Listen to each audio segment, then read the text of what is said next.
अनेक दिवस झाले कुणाचा ताप जर जात नसेल तर साधा सोपा घरगुती आयुर्वेदिक उपाय सांगतो बघा। ही आहेत गोपीन नावाची वनस्पती। हे वनस्पती तुम्हाला हे बघा कुठेही शेताच्या बांधावर किंवा शेतामध्ये आढळून जाईल।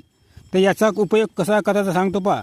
हे मूठभर पानं घ्यायचे गोपींचे, मूठभर दुर्वा घ्यायचा, मूठभर कडुनिंबाचे पानं घ्यायचे, 5 खारका, 5 बदामा घ्यायच्या, गुडवेलचं एक छोटंसं कांड घ्यायचं। हे सर्व एकत्र करायचं आणि त्याच्यामध्ये 1 लिटर पाणी घ्यायचं आणि ते सर्व आपण मिश्रण उकळून घ्यायचं मस्तपैकी।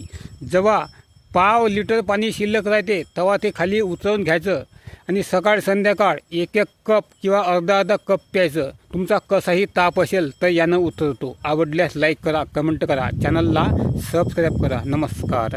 चांगल्या प्रकारे पाहून घ्या ही वनस्पती। आवडल्यास लाईक करा, कमेंट करा।